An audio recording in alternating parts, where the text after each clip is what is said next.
The Crazy Woman. I shall not sing a May song. A May song should be gay. I'll wait until November and sing a song of gray. I'll wait until November, that is the time for me. I'll go out in the frosty dark and sing most terribly. And all the little people will stare at me and say, that is the crazy woman who would not sing in May. Hello and welcome back to my channel. My name is David Novak. I am doing a poetry reading for Poetry Thursday, which is when this video should be posted. The poem which I just read was by Gwendolyn Brooks. Of course, Novembers in Chicago are not frosty anymore. I remember the terrible cold rains we used to have in November. I suppose it is still possible, but last year we didn't really have a winter, and I'm wondering if we will this year. So, Gwendolyn Brooks is most well known for her poem. Let me get to it. It's in every anthology. I am sure you studied it in school. We Real Cool. I don't know if the cat knocked something over. The cat is right there. We Real Cool. The pool players 7 at the Golden Shovel. We real cool. We left school. We lurk late. We strike straight. We sing sin. We thin gin. We jazz June. We die soon. That, I would hazard, is her greatest work. I'm going to do just sort of a haphazard, random reading. I was considering of trying to restrict myself to female poets, and for that purpose I have a bunch of my books here aside. In some cases I've bookmarked a poem here or there that I might give a shot to. In other cases I have bookmarks already in from times past, and I'm not quite sure what the bookmark might lead to. I'm just looking in my favorite anthology. Well, I say my favorite, my old favorite, because it covers from Emily Dickinson to Edna St. Vincent Millay. And I'm just wondering if it has that poem about the smile that is reminiscent of a lamp that has so little oil. I'm just trying to see if it's here, but I don't know that it is. I was not intending to read Emily Dickinson, but if it had that poem, I would do. It may have it, and I just can't find it. Drowning is not so pitiful. Well, I'm not going to read from Dickinson. The cat seems to be on his usual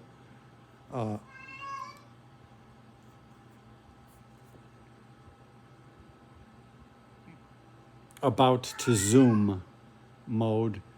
He's lamentably a brain damaged cat, and he's a little bit lost, so that those plaintive meows that you hear are his wishing he knew where he was at. So let me plunge into Edna St. Vincent Millay.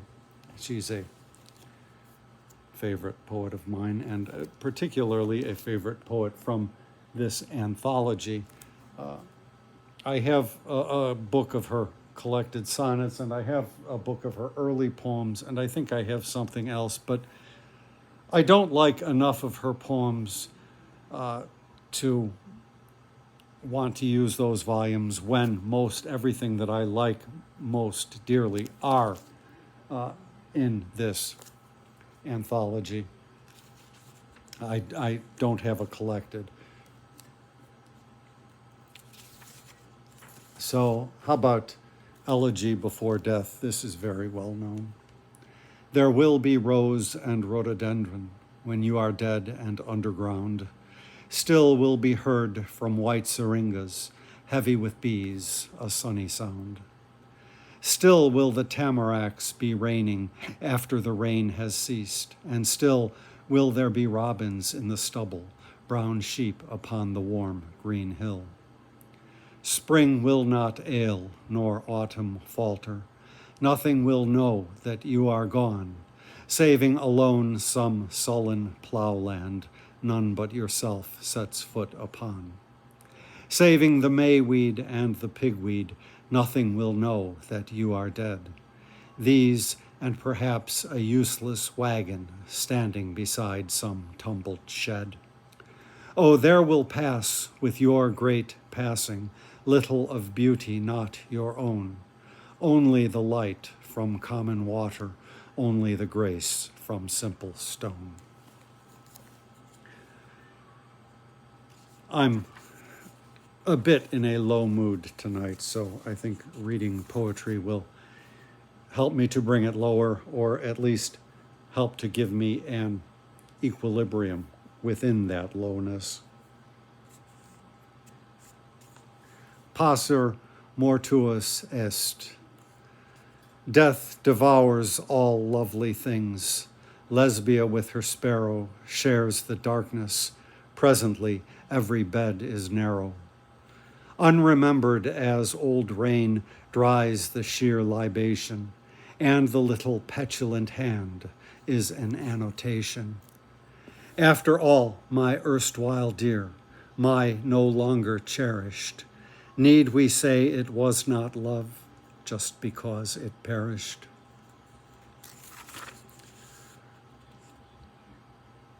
Well, I will not read dirge without music. How about her best sonnet, I think? At least her most anthologized sonnet. Euclid alone has looked on beauty bare. Let all who prate of beauty hold their peace, and lay them prone upon the earth, and cease to ponder on themselves, the while they stare at nothing, intricately drawn nowhere in shapes of shifting lineage. Let geese gabble and hiss, but heroes seek release from dusty bondage into luminous air.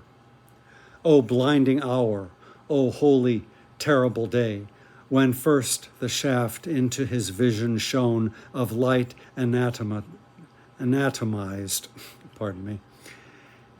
Euclid alone has looked on beauty bare.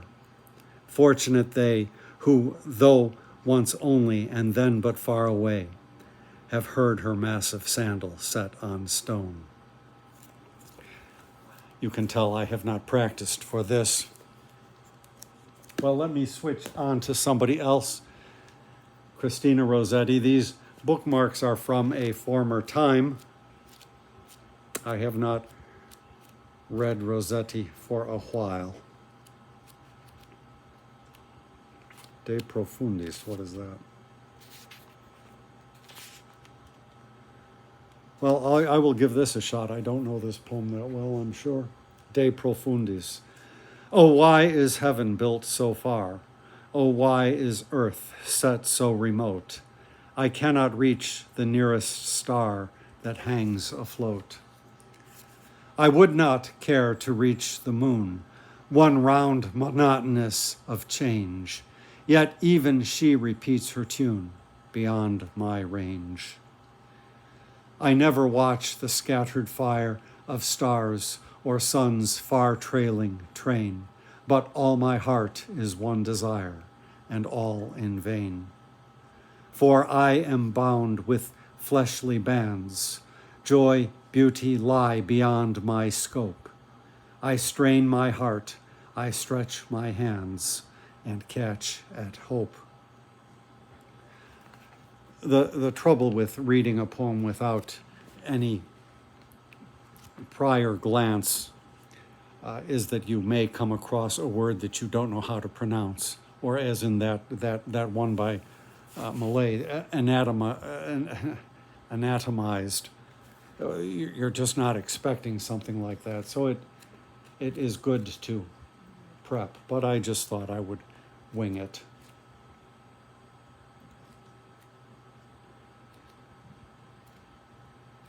Let's see what else we have.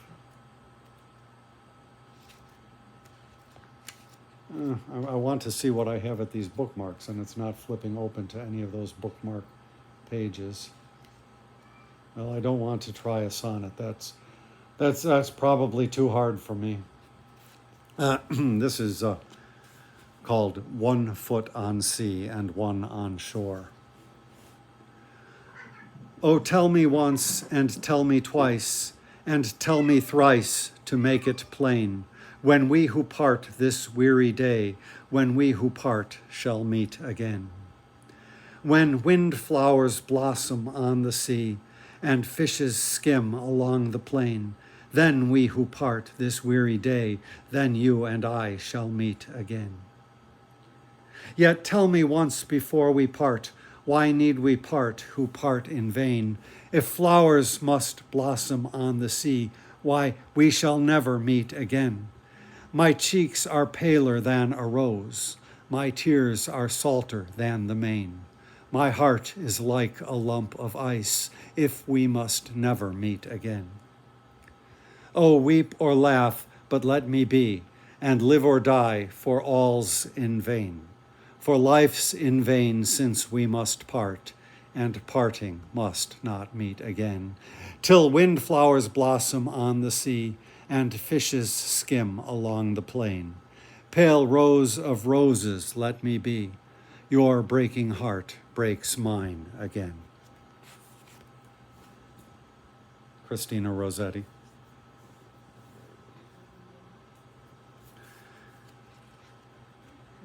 Phyllis Wheatley.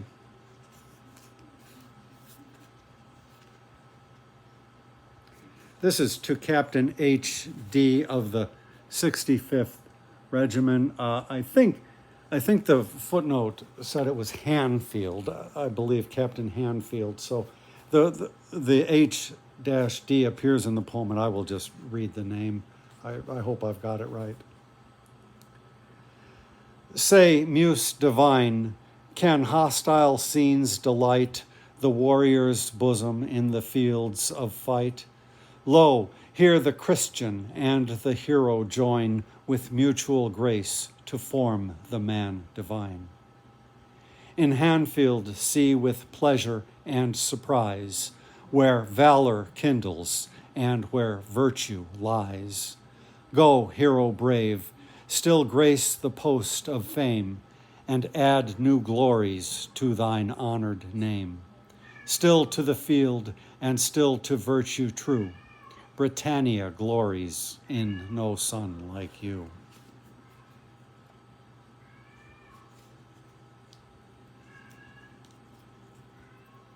And this is titled On Being Brought from Africa to America.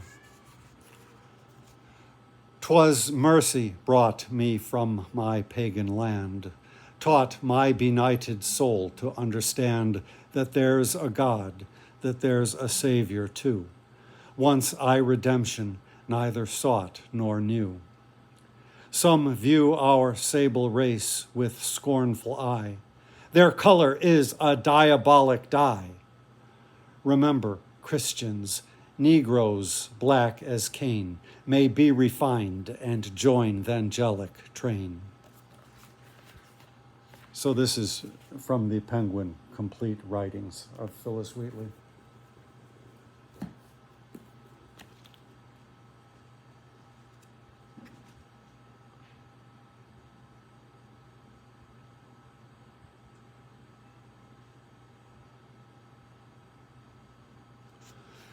This is by Anne Bradstreet. I'm going blind at this one. It's one that I don't remember. Upon some distemper of body. In anguish of my heart, replete with woes, and wasting pains, which best my body knows, in tossing slumbers on my wakeful bed, be drenched with tears that flowed from mournful head, till nature had exhausted all her store. Then eyes lay dry, disabled to weep more. And looking up unto his throne on high, who sendeth help to those in misery, he chased away those clouds and let me see my anchor cast in the veil with safety. Probably should have said safety, sort of as a setting of Handel. He eased my soul of woe, my flesh of pain, and brought me to the shore from troubled main. Well, that didn't go over too well, did it?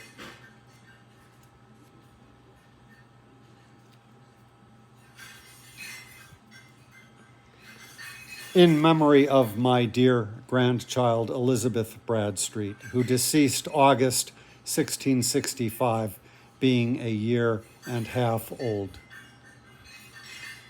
Farewell, dear babe, my heart's too much content. Farewell, sweet babe, the pleasure of mine eye. Farewell, fair flower, that for a space was lent, then ta'en away unto eternity. Blessed babe, why should I once bewail thy fate, or sigh thy days so soon were terminate, sith thou art settled in an everlasting state? By nature trees do rot when they are grown, and plums and apples thoroughly ripe do fall, and corn and grass are in their season mown, and time brings down what is both strong and tall. But plants new set to be eradicate, and buds new blown to have so short a date, is by his hand alone that guides nature and fate.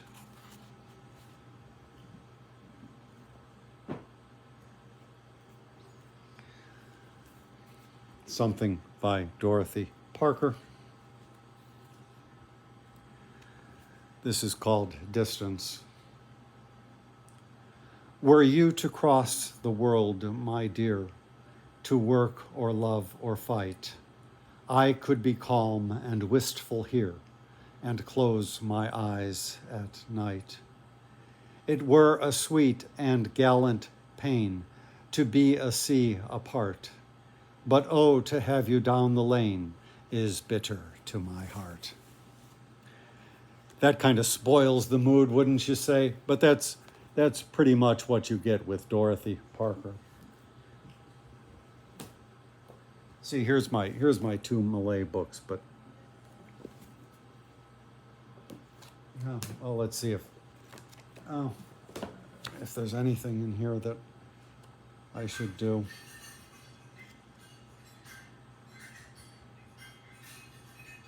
No, I won't do any more Millay.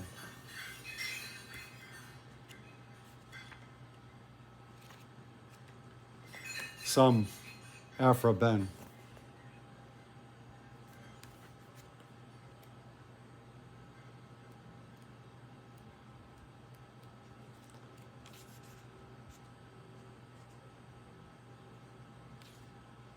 I don't think I'm up for a real long one here. This is a song, Love Armed. Love in fantastic triumph sat, whilst bleeding hearts around him flowed, for whom fresh pains he did create, and strange tyrannic power he showed.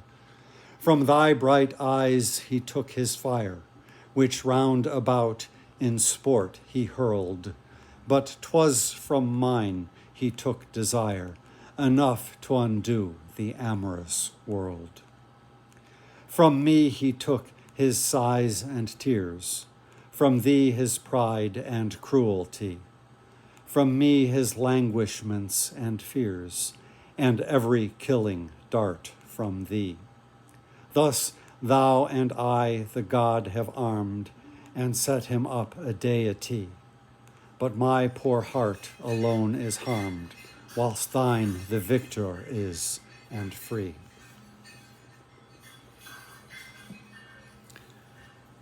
something by Charlotte.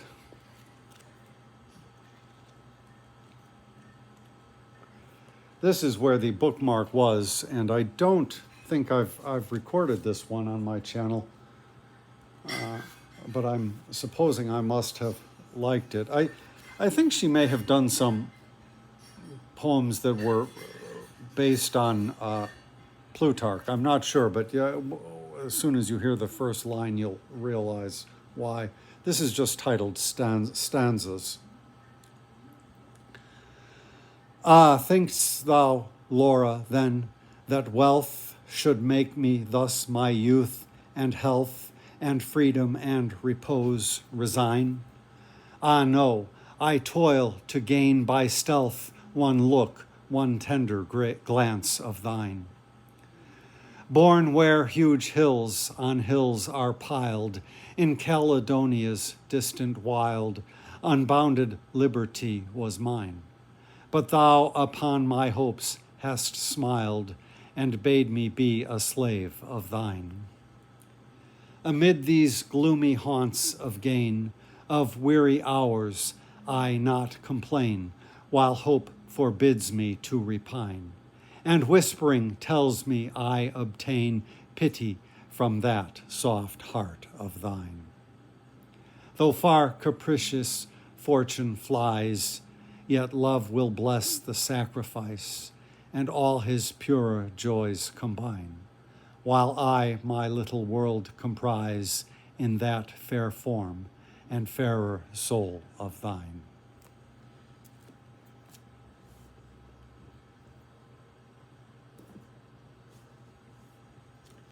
I will close out with something by Sarah Piatt. I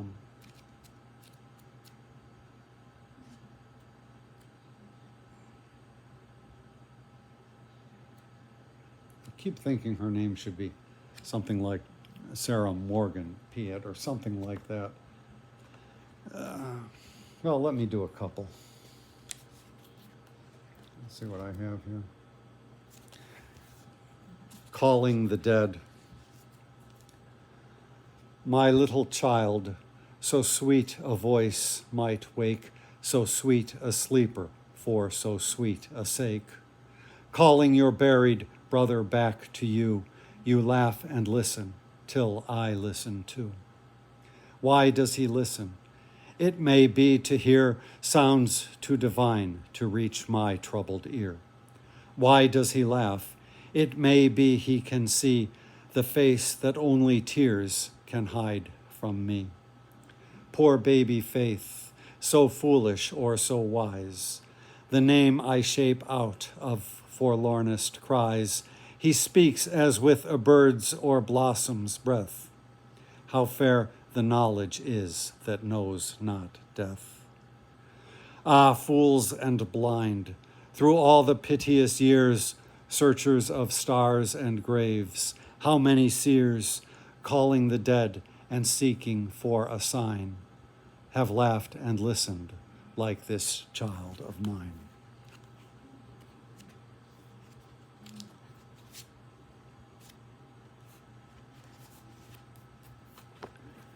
This is the book. I'm not sure how authoritative this edition is. It was hard to find one that had a good provable track record, I guess you should say. This is titled At the Grave of a Suicide. You sat in judgment on him, you whose feet were set in pleasant places, you who found the bitter cup he dared to break till sweet, and shut him from your consecrated ground. Yet, if you think the dead man sleeps a whit less soundly in his grave, come look, I pray. A violet has consecrated it. Henceforth you need not fear to walk this way.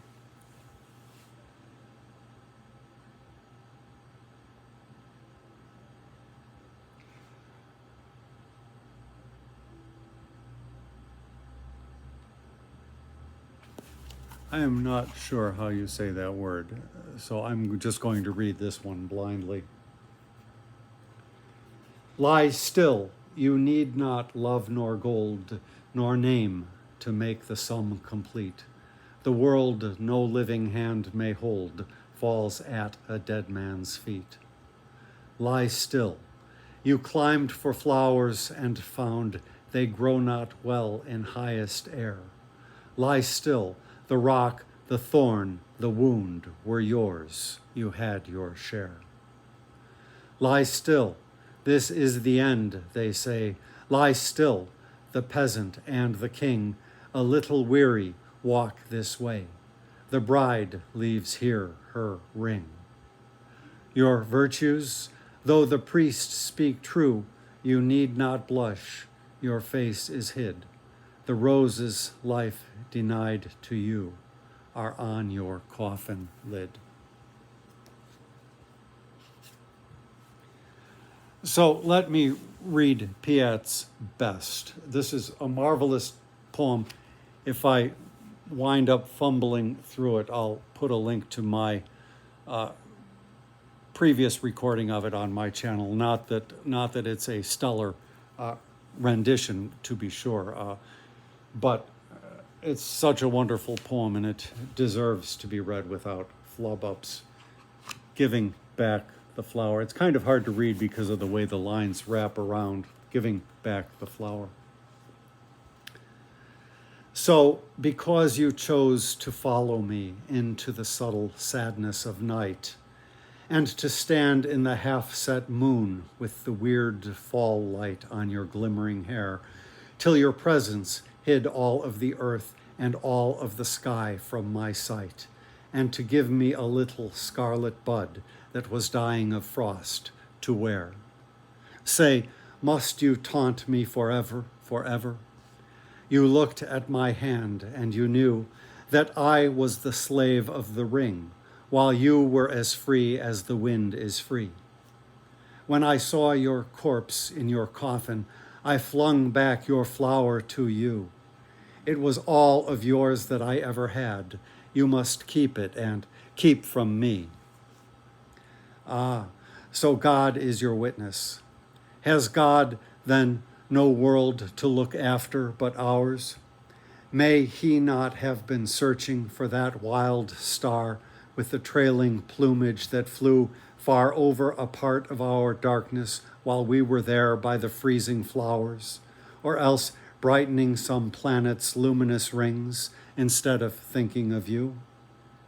Or if he was near us at all, do you think that he would sit listening there because you sang, "Hear me, Norma," to a woman in jewels and lace, while so close to us, down in another street, in the wet, unlighted air, there were children crying for bread and fire, and mothers who questioned his grace? Or perhaps he had gone to the ghastly field where the fight had been that day, to number the bloody stabs that were there, to look at and judge the dead. Or else to the place full of fever and moans where the wretched wounded lay. At least I do not believe that he cares to remember a word that you said. So take back your flower, I tell you. Of its sweetness I now have no need. Yes, take back your flower down into the stillness and mystery to keep. When you wake, I will take it, and God then perhaps will witness indeed. But go now, and tell death he must watch you and not let you walk in your sleep.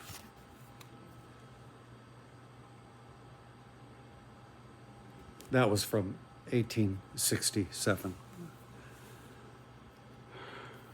A marvelous way to close out the reading. Thank you very much for stopping by my channel.